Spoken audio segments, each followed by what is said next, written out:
সেই রাতের কথা আজও মনে আছে, ঠিক যেন চোখের সামনে ভাসে। আমাদের বাড়ির ছাদে তখন জ্যোৎস্না পড়েছে।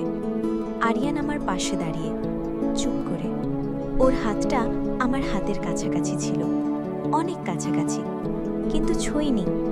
আমি জানতাম ও কিছু বলতে চায়। ওর চোখগুলো যেন হাজারটা কথা বলছিল, কিন্তু ঠোঁট নিশ্চুপ। অনি, ও আমার দিকে তাকিয়ে হাসল, কিন্তু সেই হাসিটা ছিল অদ্ভুত। মাঝরাতের আকাশে মেঘের আড়ালে চাঁদ যেমন উধাও হয়ে যায়, ঠিক তেমনি এক মুহূর্তের হাসি। তুই কি জানিস অনি, তুই আমার জন্যে কতটা স্পেশাল? আমি হেসে বললাম, আবার শুরু করলি?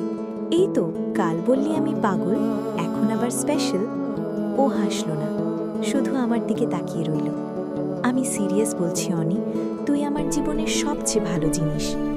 কথাটা শুনে আমার মনটা কেমন করে উঠল। কেন যেন মনে হচ্ছিল ও আজ অন্যরকম। ওর গলায় একটা বিষণ্ণতা মিশে আছে। আরে কি হয়েছে তোর, এত সিরিয়াস কেন আজ? ও আকাশের দিকে তাকিয়ে বলল, কিছু না, শুধু সব সময় তো আর একসাথে থাকা যায় না, তাই না? হঠাৎ করে ওর মুখের দিকে তাকালাম। ওর চোখে জল জল জল করছে।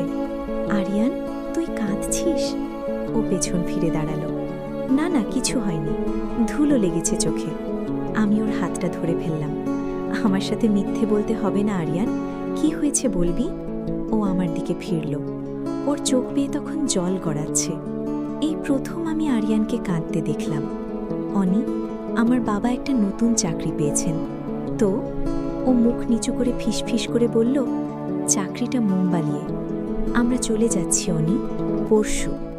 আমার চারপাশের সব কিছু যেন থমকে গেল। জ্যোৎস্না, আকাশ, ছাদ সব যেন ঘুরছে। পরশু? এত তাড়াতাড়ি? তুই তো কিছুই বলিসনি আগে। ও আমার হাতটা শক্ত করে ধরল। বলতে পারিনি অনি, ভয় পেতাম তুই কান্নাকাটি করবি, আমি আর যেতে পারবো না হয়তো। আমি চোখের জল ধরে রাখার চেষ্টা করলাম। কিন্তু তুই তো যাবেই না, সেটা তো বদলাবে না। ও চুপ করে রইল, শুধু আমার হাতটা আরও শক্ত করে ধরল। অনি, আমি চলে যাচ্ছি, কিন্তু তুই আমার স্মৃতিতে থাকবি সারা জীবন। আমি আর পারলাম না, কান্না ফেটে পড়ল। আমি চাই না তুই যাস, আমি চাই না আরিয়ান। ও আমাকে জড়িয়ে ধরে ফেলল। ওর বুকের মধ্যে আমার কান্না মিশে গেল। পাগলি, আমি তো ফিরে আসব, ছুটিতে আসবই, আর তুই আমার সাথে ফোনে কথা বলবি না? আমি মাথা নাড়লাম, কিন্তু ভেতরে ভেতরে জানতাম দূরত্ব শুধু মাইল পরিমাপ করে না, দূরত্ব বদলে দেয় মানুষকে, বদলে দেয় সম্পর্ক। ও আমার কাঁধে হাত রেখে বলল, অনি, আজ আমি যা বলতে চাইছিলাম সেটা এখন বলবো না। তুই কান্না করছিস, তোকে আর কষ্ট দিতে চাই না, কিন্তু যখন ফিরে আসব তখন প্রথম কথাটা বলে দেব, কথা দিচ্ছি। আমি ওর চোখে চোখ রাখলাম। কি বলবি? ও আমার কপালে হালকা করে ঠোঁট ছোঁয়ালো। সে যেন ফেরার গল্প থাকে। এখন বললে হয়তো তুই আরও কান্না করবি, আর আমি চাই না তোর চোখে জল দেখে চলে যাই। সেই রাতে আমরা অনেকক্ষণ ছাদে বসেছিলাম, কথা বলিনি, শুধু পাশাপাশি বসে তারা গুনেছিলাম। পরের দিনও এলো না। তার পরের দিন সকালে দেখি ওদের বাড়ির সব জানালা বন্ধ, দরজায় তালা। আমি দৌড়ে গেলাম ওদের দরজায়, হাত দিয়ে ঠেলে দেখলাম ভেতরে কেউ নেই, শুধু আমাদের পেয়ারা গাছের ডালে একটা চিরকুট বাঁধা। হাত বাড়িয়ে চিরকুটটা খুললাম। ওর হাতের লেখা, অনি, তোকে ফোন করব, কিন্তু এখন না।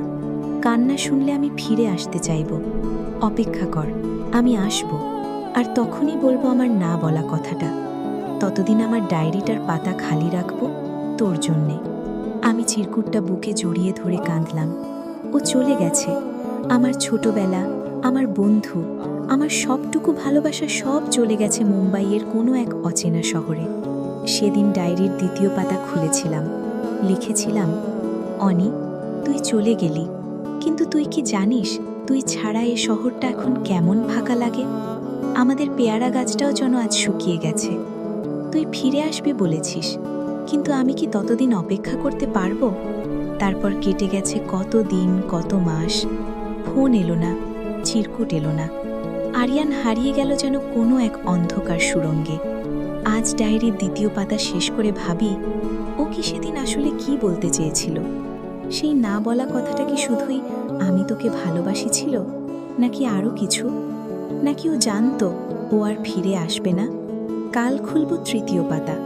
ততক্ষণে যদি কারোর ফোন আসে, যদি কেউ বলে, অনি আমি ফিরে এসেছি, কিন্তু না, ফোন আসে না।